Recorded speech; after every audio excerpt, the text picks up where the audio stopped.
You think getting back into Darktide was like riding a bike? It feels more like trying to remember calculus. Well, it's time for more thoughts and times on Tertium. We had some fun with Super Earth and the Lord of Iron, and exploring American suburbs, but nothing quite like the smell of Nurgle-infected pawns. Woo! That's potent. Thing is though, we're actually not on Tertium this time.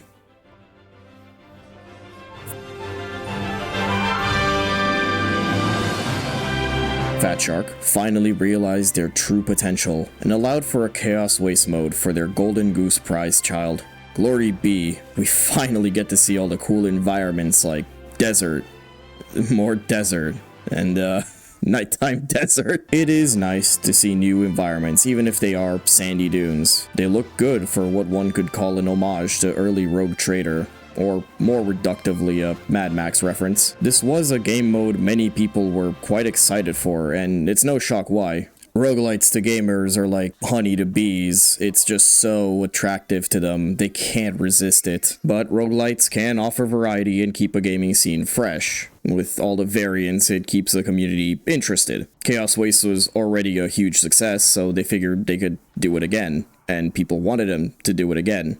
So why didn't they just do it again? Expeditions have been out for some time now, and even had a full rotation of their mission modifiers, and I don't really have that much to really praise here. This video was planned to come out a lot sooner, but unfortunately for everyone involved, I'm the world's slowest uploader. I did still want to talk about the mode because I just love Darktide. I was hoping to have something a bit more unique to say about the whole Expeditions perspective. You know, something interesting and different to add to the conversation. And thinking about it, it would just be what most people had to say about it anyway. But that shouldn't stop me from making a video. Nor should it stop you for that matter. If you've ever wanted to make that one video that you thought was redundant or pointless because someone else made it, these videos are fun to make and they're fun to talk to people who enjoy the game about them, and you should get the same feeling from them. It's just kind of a nice way for you to connect with other people who have similar opinions. Maybe different opinions, maybe they'll give you a new perspective. And even if I end up not having anything unique to say, it at least helps create a unified voice to let Fat Shark know how the community feels about certain changes. So it's about time I stopped trying to be a catalyst of some kind and just join the chorus. Yeah.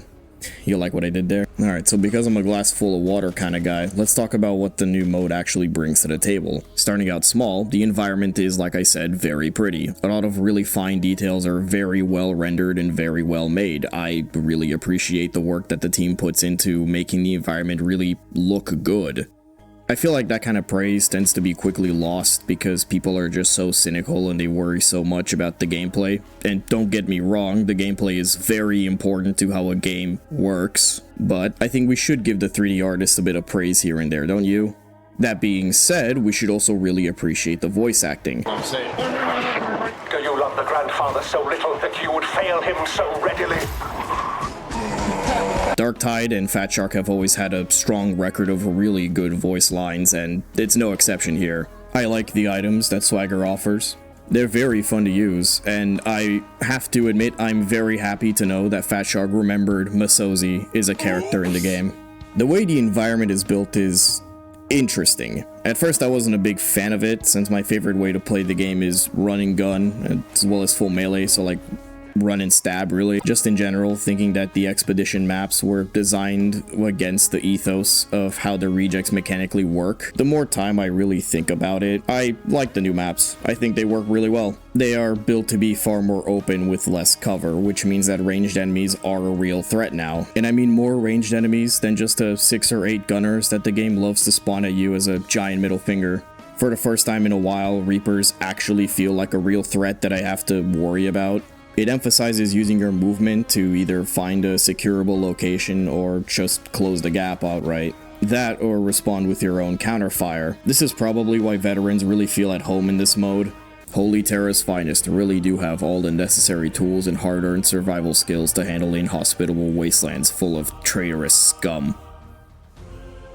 That and a newly buffed cloaking device. Since normally, enemies in this game will chase you down like drones striking a wedding, having an option to shake them off is very valuable, even if the ability fits into the game in a very flawed way. The balance patch has been pretty solid. My only real gripe with it is that a lot of the changes to come to the Ogryn have been really exhausting to hear about. because nobody seems to really agree on what they want out of the class.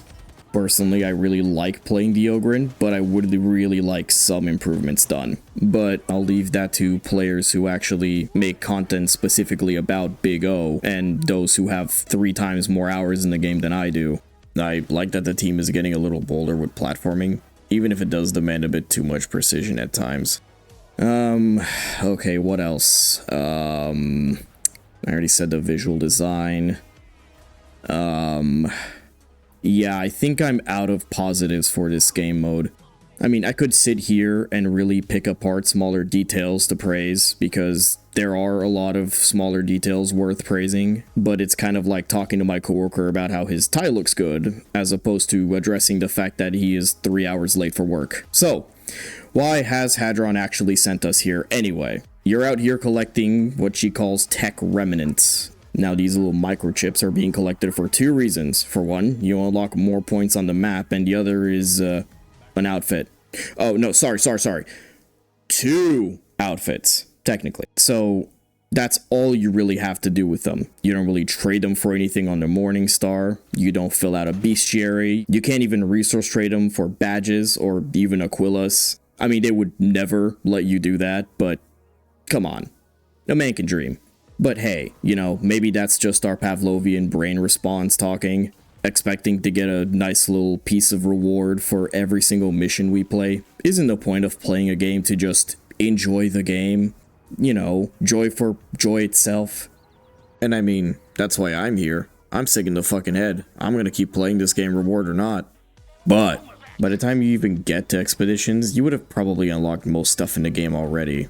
So the expectation was that it would offer players some brand new experience at least, and new rewards at best. The rewards never came, so what about the gameplay? I think it sits in this weird middle ground. It's different enough for returning players to at least be intrigued and try it, but at the same time it's too similar to regular missions, with very little incentive to switch over from them. And addressing the Beast of Nurgle in the room, it's a roguelite mode with barely any variety to really speak of. There's like 5 points of interest that will repeat every run you play. And that's not even the worst part, because I secretly like the points of interest. I don't care that they repeat. As I've mentioned before, the only things you really do with those tech remnants is unlocking more of the map.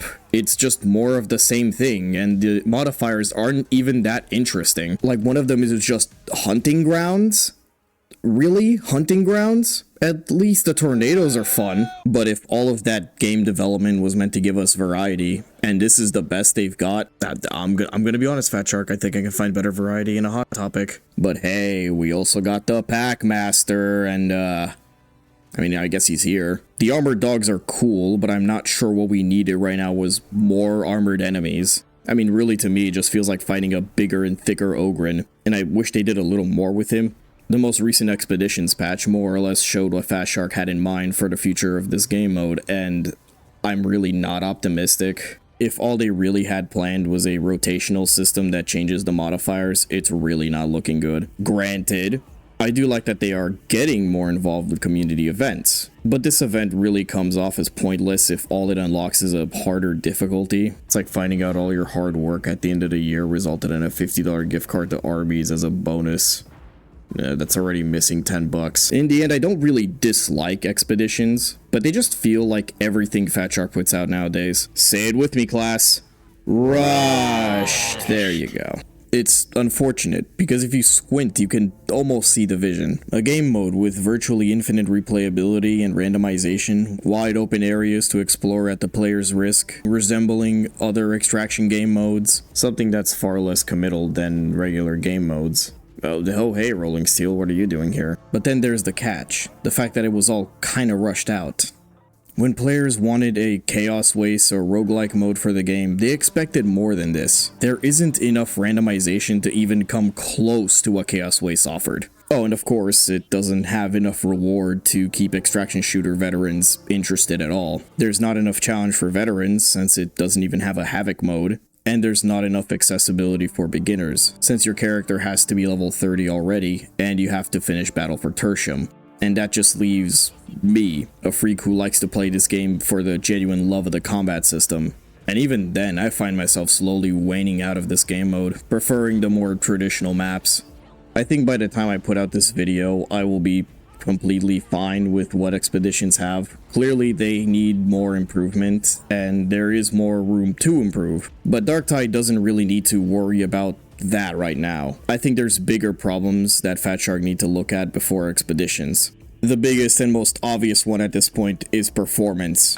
I don't really tend to bring up performance because I don't know the game's code and I'm not familiar with BitSquid engine, and backseat development is its own kind of trap. Like I said, I don't know anything about the development team, their budget, how much time they spend working on the game, whatever. I can suggest a million ideas and they could do none of them because they might not even work in the game's engine. Who's to say they can even improve the performance anymore? Maybe this is just the best the engine can do with what they want to add in it at this point. But it's gotten pretty bad in terms of how well the game can perform, and I can't ignore it anymore. The game runs like absolute cheeks and it crashes often. Also, I use an AMD graphics card unit, and I'm getting really fucking tired of all the crashes. Honestly, I've even considered moving on to playing other games, but I just really love this game's combat so much. If there was at all a game that played remotely like it, I would easily switch over. Forget adding missing content to Expeditions, fix the performance first. Whoa, hey, it's me, the Context Fairy.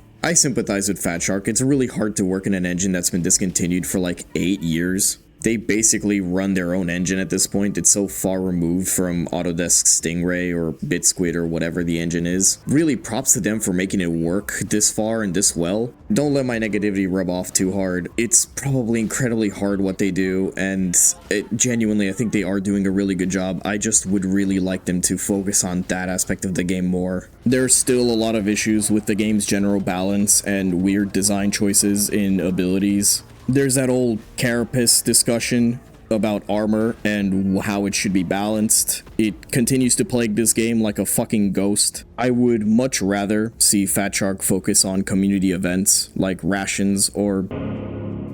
And I think we already mostly know that they're going to be adding a new character, and if they're going to be adding more new weapons, that's fine too. I would love more of that stuff. They really should focus on these problems specifically. What they're doing with Expeditions now is fine, as long as they can introduce fun community tasks like kill 1 million ragers in a week or collect a bunch of special Martian sauce bottles. They're all over the map. Whatever. I'm fine with them copying Airhead's homework as long as they fix the other issues in the background. But that's really about it for Expeditions. I think they're going to fall in the same category as Mortis Trials. Maybe they'll be played more because Fat Shark will be directly updating them more. I don't know. But one thing is clear. They definitely need a little bit of help. Just not before the other things I mentioned get addressed. But hey, I'm glad the game is at least alive and kicking. It really made me less worried about them being on the ropes and losing out a lot of money. I'm still working on a lot of Baldur's Gate 3 RPGs and other horde shooter stuff. But I'm also going to do more consistent Darktide content with a series called the Manos Pharaohs Challenge. I was joking about doing an Iron Man mode, but now I'm feeling fully confident in actually trying one. And why am I calling it the Manos Pharaohs Challenge?